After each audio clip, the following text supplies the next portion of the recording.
let's start off with having you walk us through exactly how you call a race in a normal election, because we know this is not a typical one, but let's go through that process, how you normally do it. Sure, yeah. So, this is a process that we have been doing at the AP since actually 1848. We've done this for quite a long time, through other pandemics, through wars, through other moments of social upheaval. And, we like to say that this is really more than anything else. This comes down to math. And the most important factors that we look at when we are calling a race are the margin between the two candidates. How many votes separates the leading candidate from the trailing candidate. And then we look at a number of factors to determine if that trailing candidate can catch up. That could be how much vote is left to be counted. It could be where that vote is from. Is it from a swing area of a state, a county that flips back and forth between Republicans and Democrats, or is it from a county that historically has favored one candidate or the other? We look at pre-election polling. We look at AP VoteCast, which is our new survey of the electorate, which will give us some real insight into who is voting, also who isn't voting. And when we reach a place where we feel comfortable that there is no way for that trailing candidate to catch up, that's when we would call a race. Okay, so hypothetically, you've got 3 or 4 districts left in one state that are very historically Democrat. If the rest of the state is already in and Joe Biden has a lead, and there's almost no chance virtually of the president winning those districts, you'd be comfortable calling that state. Yeah, I mean, there are always factors that we want to consider, which is, one, how big that margin is and whether it falls within any state mandated recount guidelines, whether there's any type of legal challenge that is in the mix still. But generally speaking, if we're in a position where we know and have clarity over just how much vote is left outstanding, and we also have real clarity about how the vote in that area has historically gone, that would be a factor that could lead us to be able to call a race. Okay, so this year, with 90 plus million votes already having been cast, how does that change the way that you all are approaching this process? Yeah. Well, the first thing it's done is it has really required our race analysts to study up and learn a lot of the rules that are being put in place around that mail-in vote. So there are some states that are very comfortable with mail-in voting. They have been doing it at a large scale for quite some time. And then there are other states like Pennsylvania for whom this is a pretty new proposition. Mm-hmm. And so a lot of the rules that have been governing, when those mail-in ballots can be received, when they can start being counted, have been fluctuating, pretty much down to the wire here. So we have really had to get up to speed on what the rules in the various states are. And then the big thing, on election night will be trying to determine which vote is being counted, whether it's election day vote, whether it's mail-in vote, and knowing how much mail-in vote is left outstanding. There are some states like Florida where we expect that they will be able to count pretty quickly, and that's great. There are other states like Pennsylvania, like Michigan, where we expect that vote could be counted more slowly. And so it's really, having clarity not just about what the vote that has come in says, but also how much vote is still left outstanding and having a real understanding about the type of vote that is, whether it is mail-in or not. Yeah. When people talk about battlegrounds like Michigan, like Pennsylvania, that are not allowed to start counting until election day, are those mail-in votes that have already come in counted after the in-person vote that day? Yeah, so this is one of the things that Pennsylvania has been kind of sorting out in real time. So they have a rule where they can't start counting mail-in votes until election day itself. So our expectation is that they will count these votes in separate tranches. We don't exactly know, though, what that's going to look like on the back end, what we will see coming in from the state. And that's where, our network of reporters and election stringers, who are going to be spread out all around the country are really going to have to work with these county officials to get some clarity. Hey, are you reporting mail-in vote? Are you reporting election day vote? Because this is a state where there's not a lot of history to go on. It's not like we can look back and say this is exactly how they did it in 2016 or how they did it in 2004 when mail-in was starting to be used. This is really a pretty new process for this state. So we're all going to be learning together a bit on the fly with Pennsylvania. So the reason obviously that's important is because if most of the mail-in vote, I guess there's really no evidence to support this, but people are assuming most of the mail-in vote this year will favored Joe Biden, right? Favored one candidate. So if those votes are counted after the in-person votes tomorrow, then you could have a scenario where tonight it looks like President Trump, or tomorrow rather, is doing really well. And then Wednesday, Thursday, Friday, subsequent votes are counted, and that shifts the vote count. That's absolutely right. I mean, I think that people have to pay attention not just to the percentage of the vote that is in, but what type of vote that is, because we do see that Democrats have been making greater use of mail-in voting. The party has really promoted it. They have really encouraged people to do that, and President Trump has really encouraged his supporters to show up on election day. So if these trends hold, we are very likely to see a situation where Republicans do look stronger in the election day vote, but Democrats could look stronger in the mail-in vote. And that's okay. I think it's important for people to know that, you don't win the presidency based on just the mail-in vote, and you don't win the presidency based just on the election day vote. You win the presidency based on the totality of all the different forms of votes that are legally allowed. And so it is important for us to be really transparent at the AP about what the composition of that vote looks like, and for people to really have a clear understanding that there could be shifts, and that is just going to be dependent on the ways in which these states are ordering their vote count and tabulating those results. So along those lines, there was reporting yesterday that the president may have a strategy to declare victory on Tuesday night before, as you mentioned, all these votes are counted. How do you handle a situation like that? Yeah, look, for those of us at the AP, and I think for, many Americans, this is just a process that we have to be patient about. There is a point in the night, or perhaps later, when we will feel comfortable calling the race based on all of the information that is out. Until that point, the race will be uncalled. And, candidates can talk about the results. They can talk about the position that they find themselves in, but our decision to call the race is going to be governed by nothing more than what we are seeing in the numbers. And when we reach a point where we feel like those numbers tell us that there is a winner, we'll make crystal clear to people not just who that winner is, but why we've called the race in that way. Similarly, if a candidate does declare themselves the winner, we will be extremely transparent about why that is not the case, why the states that they would need to win have not been called yet, and why they don't have the Electoral College votes needed to win the White House. So on our end, you can expect a lot of transparency. You can expect a lot of explanation about what the state of the race is, regardless of what the candidates are saying. So that seems to be an additional challenge this year that you all haven't, taken on before, trying to add that extra level of transparency. I guess. Yeah.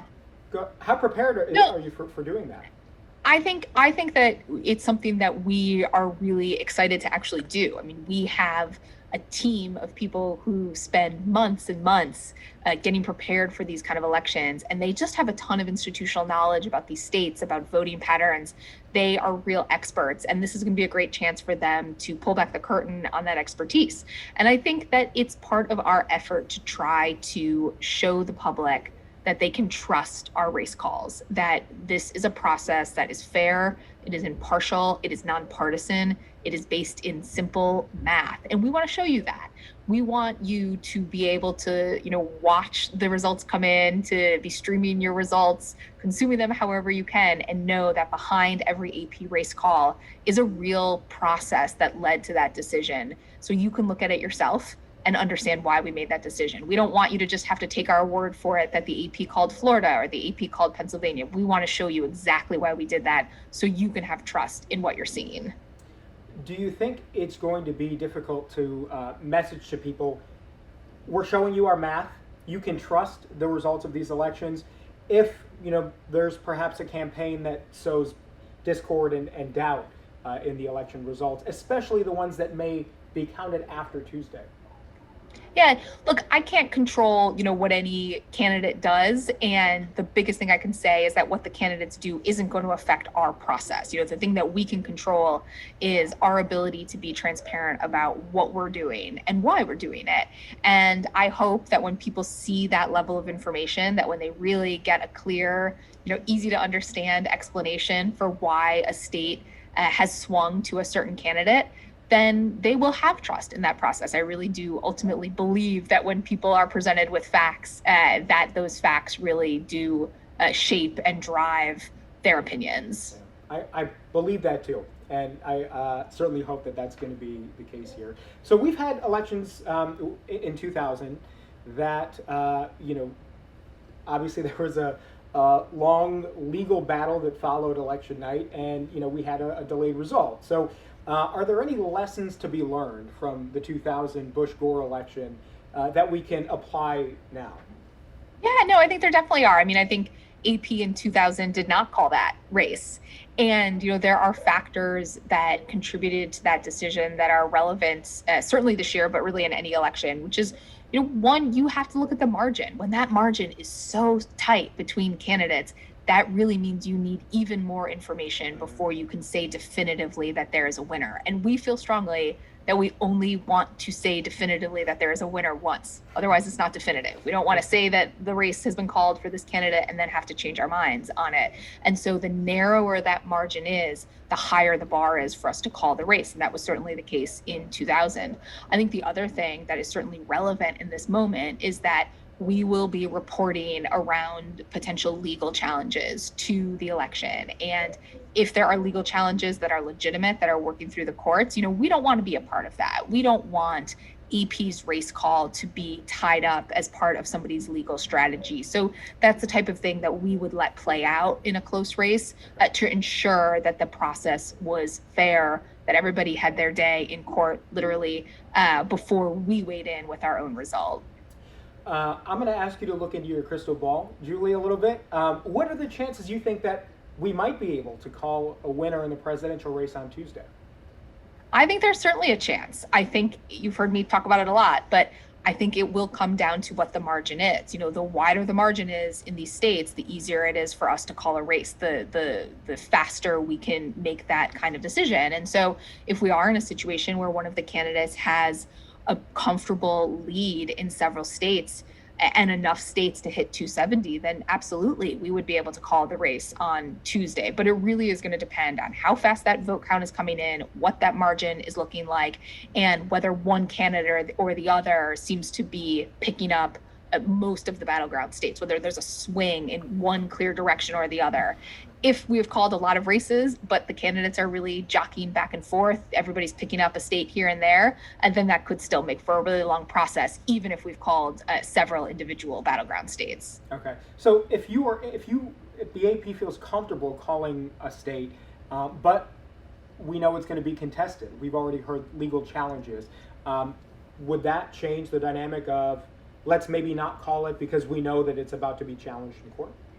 It really depends on what the circumstances are. Again, I will sound like a broken record, but it depends a little bit on what the margin is. It depends on what the seriousness of the legal challenge is. It depends on whether that legal challenge is being accepted by the courts and is being moved through that process or not. Anybody can throw up a challenge, but it really is then up to a judge to make a determination on whether they have standing and whether they really can proceed on this. So, we certainly will be paying close attention to all of those factors, and they will definitely, be taken into account as we make our decisions. All right, Julie, I think my 15 minutes is up with you. I'm all set.